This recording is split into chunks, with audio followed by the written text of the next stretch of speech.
우리가 세상을 살아가면서 승리의 삶을 살려고 하면 필요한 것들이 많이 있지요.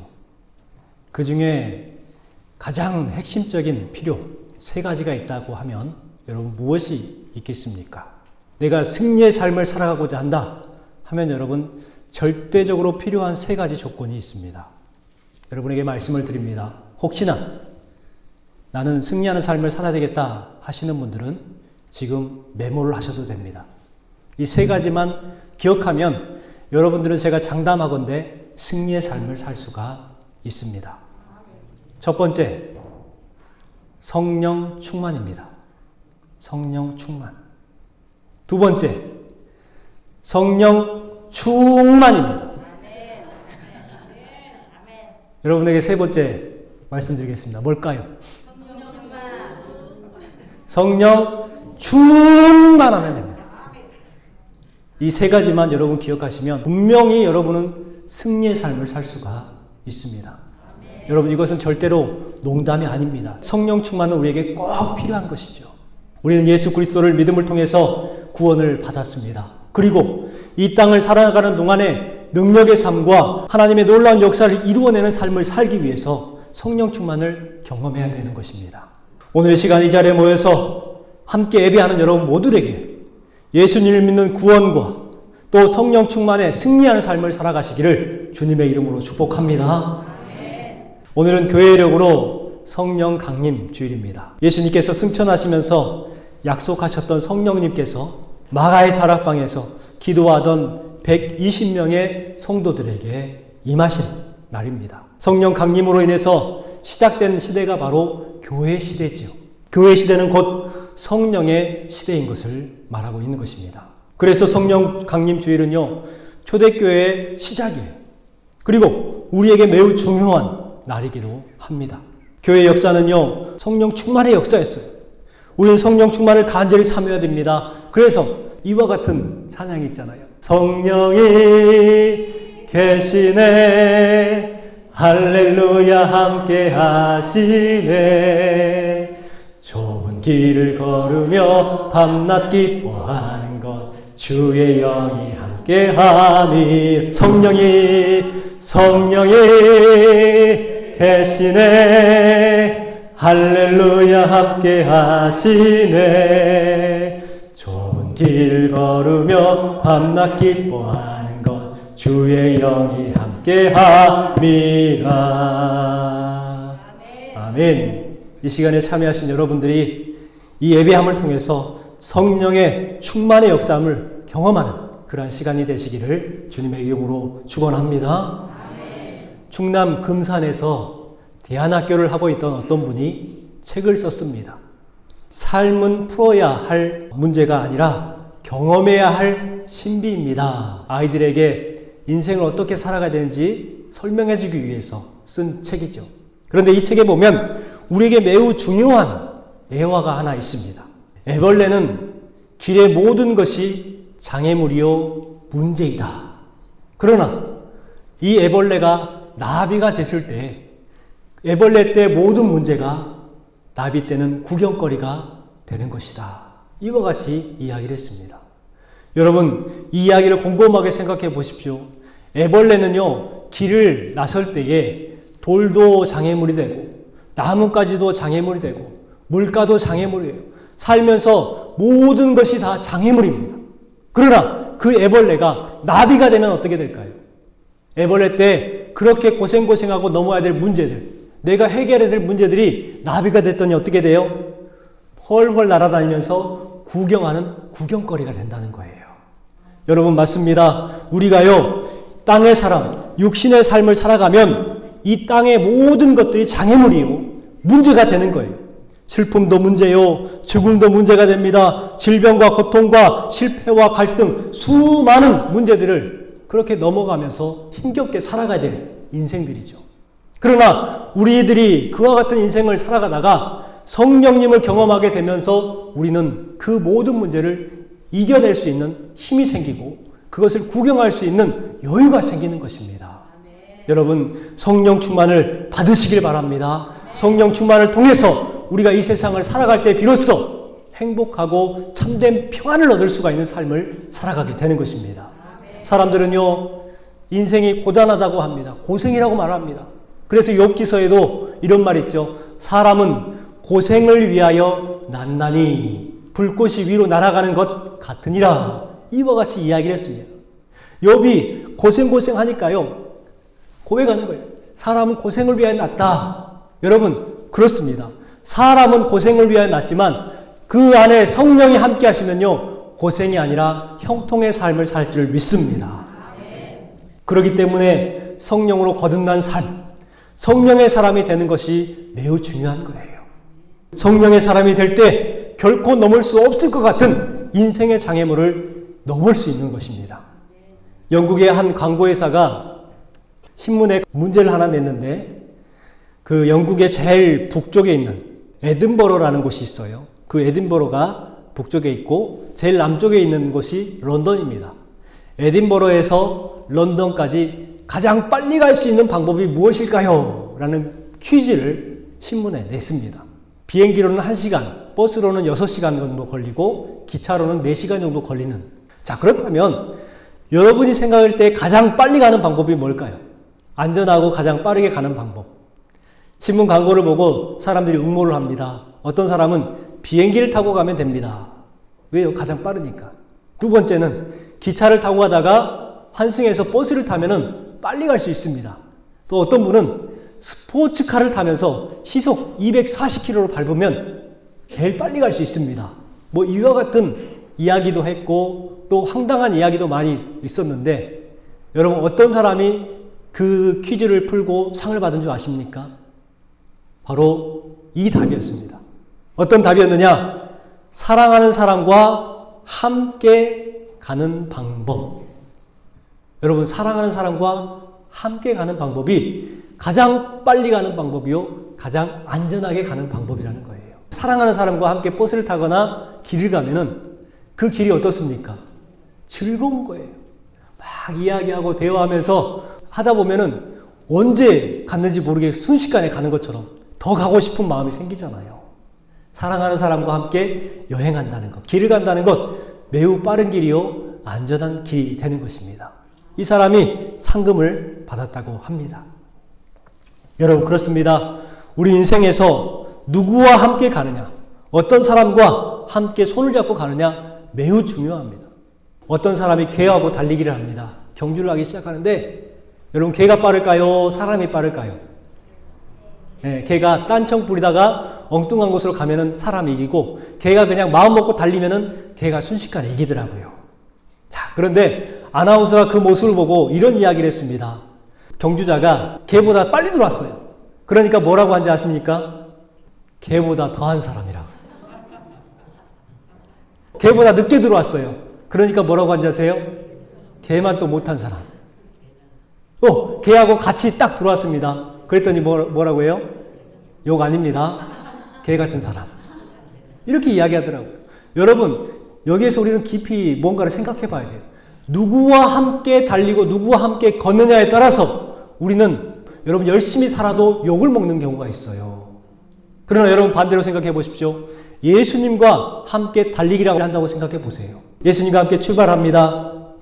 열심히 달려가지고 예수님보다 더 빨리 들어왔어요. 그러니까 뭐라고 한지 아세요? 예수님의 길을 개척하는 사람. 이 사람이 같이 예수님과 동등하게 들어왔습니다. 그랬더니 뭐라고 하는지 아세요? 예수님과 동행하는 사람. 얼마나 좋아요.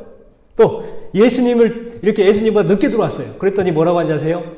예수님을 따르는 사람. 할렐루야. 여러분, 그렇죠. 누구와 동행하느냐에 따라서 개 같은 사람이 될 수가 있고, 예수님과 동행하면 예수님을 길을 개척하는 사람, 동행하는 사람, 따르는 사람이 되는 거예요. 여러분은 지금 누구와 동행하고 계십니까? 우리가 동행하게 될 분은 바로 예수님이요, 성령 하나님인 줄 믿습니다.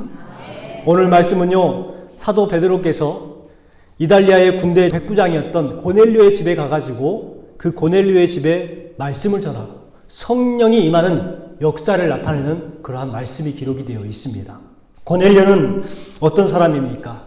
10장 1절 말씀해 보니까 그 고넬료에 대해서 이렇게 소개가 되고 있습니다. 가이사랴에 고넬료라 하는 사람이 있으니 이달리아 부대라는 군대의 백부장이라. 이 사람의 지위가 기록이 되어 있어요. 백부장. 대단한 사람이죠. 그리고 이 고넬료라는 뜻이 뭐냐면 능력이라는 뜻이에요. 능력. 그러니까 이 사람은 이름에서 알 수 있듯이 참 인정받고 능력 있는 사람이라는 것을 알 수가 있는 것이죠. 2절 말씀에 보면 그 사람의 성품에 대해서 기록하고 있습니다. 우리 2절 말씀을 같이 한번 읽어보겠습니다. 그가 경건하여 온 집과 더불어 하나님을 경외하며 백성을 많이 구제하고 하나님께 항상 기도하더니. 아멘. 여러분, 1절이 중요할까요? 2절이 중요할까요? 세상 사람들은 1절을 중요시합니다. 그러나 우리는 2절이 중요한 거예요. 그는 경건한 사람이요 온 집안과 더불어 하나님을 경외하고 사람들을 구제하며 하나님께 항상 기도하더니. 여러분, 이것이 우리에게 중요한 거예요. 여러분, 말씀대로 이분은 경건한 삶을 살았습니다. 하나님을 경외했어요. 기도하고 구제하는 사람이었습니다. 어찌 보면 크리스찬의 가장 바람직한 모습을 고넬료에게서 우리는 볼 수가 있습니다. 우리 성도들의 삶은 어떤 삶이 되어야 됩니까? 하나님을 사랑하고 이웃을 사랑하는 삶을 살아가야 되잖아요.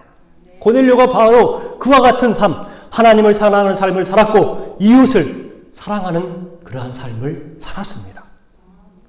오늘 말씀을 통해서 고넬료의 집에 어떻게 성령이 충만하게 되었는지, 그럼을 통해서 기쁨을 누리게 되었는지 한번 살펴보면서 우리에게도 어떻게 성령님이 충만을 받을 수 있는가 생각해 보는 시간이 되었으면 좋겠습니다. 어떻게 하면 성령 충만을 받을 수 있을까? 첫 번째요, 말씀을 들을 때 임하십니다. 말씀을 들을 때. 여러분, 성령 충만을 경험하고 또 성령 충만하시길 원하십니까? 그러면 말씀을 들으시기 바랍니다. 44절 말씀을 같이 한번 읽어볼게요. 44절 말씀입니다. 베드로가 이 말을 할 때에 성령이 말씀 듣는 모든 사람에게 내려오시니. 아멘. 자, 여기에서 베드로가 이 말을 할 때에 라는 문장을 원어 성경으로 보면 이 말들을 할 때라고 기록하고 있습니다. 복수형으로 쓰여 있다는 것이죠.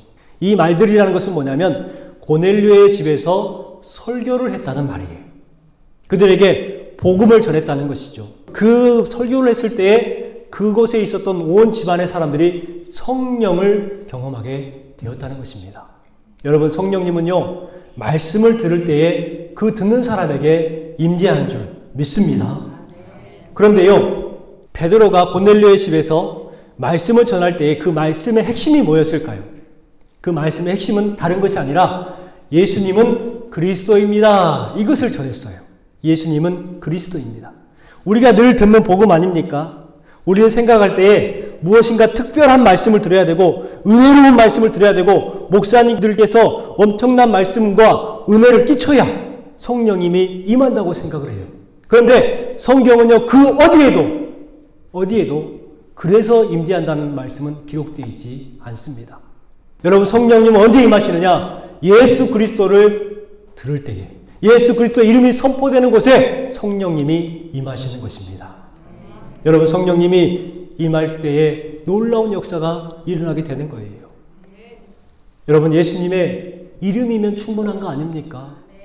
예수님의 이름이면 되는 거 아니에요? 예수님의 이름이 선포되는 곳, 예수님의 말씀이 그렇게 들려지는 곳에 구원의 감격이 있고 치료의 역사가 나타나고 영생과 구원을 받게 되는 것입니다. 여러분, 이것을 기억하시고 믿으시기를 주님의 이름으로 축복합니다. 동방송을 들을 때에 어떤 여집사님의 간증을 듣게 되었습니다. 이 여집사님이 고민이 있었어요. 결혼을 할 때 분명히 남편이 교회에 나가는 것을 약속을 하고 결혼을 한 거예요. 그런데 결혼을 하자 교회를 안 나오는 거예요. 교회 가자고 해도 이 핑계 저 핑계 대면서 안 나옵니다. 남편이 좀 뺀질뺀질한 것 같아요. 그래가지고 안 나오니까 하다 이제 안 되니까 그냥 포기하고 그러려니 하고 혼자 교회를 나갔어요. 그러다가 어느 날 이 남편이 갑자기 아내한테 그러는 겁니다. 가정의 평화를 위해서 교회 한번 나가볼까 하는 거예요. 그러니까요, 이 여집사님이 깜짝 놀란 거예요. 그동안에 그렇게 노력해도 교회 안 나간다던 남편이 갑자기 교회를 같이 가자니까 깜짝 놀란 거예요. 그래가지고 맛있게 아침 좀 이렇게 준비해서 드리고 그 다음에 또 이쁘게 또 꾸며주고 하면서 이제 같이 차를 타고 교회로 갔어요. 교회를 가면서 이 여자님이 고민을 하는 거예요. 오늘 목사님께서 말씀을 잘 준비하셔가지고 은혜를 좀 끼쳐야 되는데 지금 창세기 강해를 하고 있는데 오늘 말씀이 어디였지? 하고 막 고민이 되는 거예요. 목사님이 잘못 말씀을 선포해가지고 이분이 시험에 들면 안 되잖아요. 남편이 막 또 정지하는 설교를 해가지고 이분이 마음이 남편이 또 상하면 나 앞으로 다시는 교회 안 가 이럴 거가 봐서 고민 되는 거예요. 그래가지고 달려가자마자 주보를 딱 펼쳐봤더니 여러분 본문이 어딘 줄 아세요? 창세기 5장 제목이 뭔 줄 아세요? 죽었더라. 큰일 났습니다. 창세기 5장 말씀에 오면은 몇 살 살고 죽었더라, 몇 살 살고 죽었더라, 죽었더라밖에 없는 그 말씀을 강해를 하는데 그날따라 또 목사님께서 그 강해에 충실한 거예요. 애화도 안 하고 그냥 죽었다는 이야기만 계속해서 하는데 이 여집사님이 남편의 얼굴을 살펴봤습니다. 남편의 얼굴이 막 뻘개져가지고 막 옷이라도 튀어나갈 것 같은 그런 모습인 거예요. 이제 큰일 났다. 예배 끝나고 나면은 나 다시 교회 안 가? 아마 이렇게 할 텐데 큰일 났다. 이제 예배가 다 끝났어요. 그리고 사람들이 일어나서 나갑니다. 근데 남편이 안 일어나는 거예요. 이 집사님한테 그런 겁니다. 여보, 나도 등록할래. 이제 여자 집사님이 등록을 하자고 해가지고 가서 등록을 하고 또 목사님을 만나고 그렇게 다시 집에 돌아가서 맛있게 점심 식사를 준비해서 대접을 했습니다. 그리고 대접을 하면서 함께 식사를 하면서 이야기를 나누는 거예요. 여보, 오늘 목사님의 말씀에 은혜를 받았어? 아니? 그러면 찬양이 은혜로웠어? 아니? 그러면 뭐 분위기가 좋았어? 아니? 그런데 왜 등록했어? 하고 물어보니까 남편이 그러는 거예요. 오늘 말씀을 봤는데 죽었더라, 죽었더라, 죽었더라 계속 나오는데 그 말씀을 봤더니 너도 죽는다? 이 말씀으로 들렸다는 거예요. 나도 등록해서 신앙생활 하면서 천국 가야지 하고 그렇게 등록을 했다는 거예요. 여러분 죽었더라 라는 말씀을 듣고도 은혜를 받는 거예요. 여러분 이것은 분명해요. 성령의 역사하시면 죽었더라 하는 말씀을 들으면 은혜를 받고 변화되지 않을 것 같은 사람이 변화되는 거예요. 은혜를 받고 믿음의 사람이 됩니다. 불평 불만이 사라지게 되는 거예요. 기쁨으로 바뀌게 되는 것이죠. 두려움이 변해서 기쁨이 되는 것이고 한숨이 변해서 노래가 될 줄 믿습니다. 그 두려움이 변하여 내 기도 되었고 전날의 한숨 변하여 내 기도래 되었네. 주님을 찬송하면서 할렐루야 할렐루야 내 앞길 멀고 험해도 나 주님만 따라가리. 여러분 그렇습니다.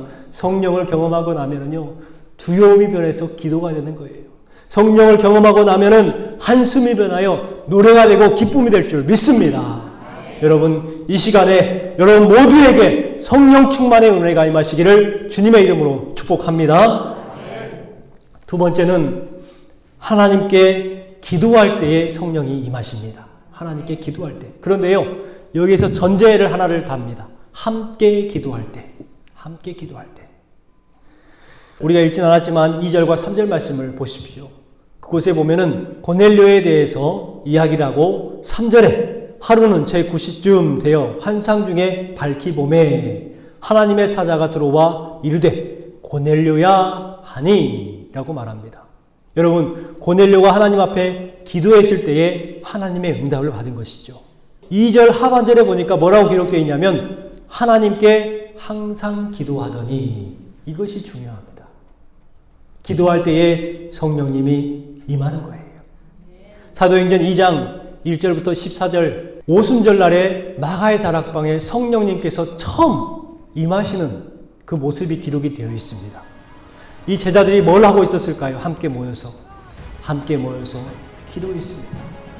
기도할 때에 그곳에 호련히 하늘로부터 급한 바람 같은 소리가 나고 또 그들이 앉은 집에 가득했다라고 기록합니다. 성령님께서 임하신 거예요. 여기에서 한 곳에 모였다라는 이 말은 무슨 말이냐면 오늘 성경으로 보면 호모 디마이돈이라는 단어입니다. 그 뜻이 뭐냐면 한 마음을 품고 라는 뜻이죠. 곧 이 제자들이 함께 모여서 한 마음을 품고 기도했을 때에 그곳에 성령님께서 임하시는 거예요. 여러분 중요합니다. 우리가 하나님 앞에 모여서 함께 기도할 때에 성령이 임하는 것입니다. 모여서 하나님 앞에 기도할 때에 하나님의 역사가 일어나게 될 줄 믿습니다. 여러분 그렇다면 우리는 어떻게 해야 권능을 받을 수 있을까요? 어떻게 하면 우리의 마음을 비고 우리의 더러운 죄들을 다 씻은 듯이 깨끗하게 할 수 있을까요? 무디 목사님께서 말씀을 전하시면서 성도들에게 질문했습니다. 여러분, 이 컵 안에 있는 공기를 빼려고 하면 어떻게 해야 할까요? 하고 질문했어요. 그러니까 어떤 사람이 그렇게 답을 합니다. 네, 진 공기로 빨아들이면 컵에 공기를 뺄 수가 있습니다. 이렇게 말을 했어요. 여러분 정답일까요? 그러면 유리컵 같으면 그 유리컵은 깨져버리죠. 진공 상태이기 때문에. 무디 목사님이 웃으면서 그 옆에 있던 주전자를 들었어요. 그리고 나서 컵에다가 물을 따르기 시작했습니다. 그랬더니 그 안에 물이 채워지고 공기는 어떻게 됐을까요? 공기는 사라지는 거예요. 여러분 그렇습니다. 우리 안에 죄와 구습과 탐심을 없애려고 하면은 세상 방법으로는 안 되는 거예요. 우리 안에 성령님으로 가득 채울 때에 비로소 우리의 죄와 더러움과 탐심이 사라질 줄 믿습니다. 오늘 성령 강림주일 여러분에게도 성령이 충만히 임하시기를 주님의 이름으로 축복합니다. 성령이 임하심을 통해서 명목상 그리스도인이 아니라 정말 진정한 그리스도인들, 성령 충만한 그리스도인들, 성령의 권능을 나타낼 수 있는 성도들이 되시기를 주님의 이름으로 축원합니다.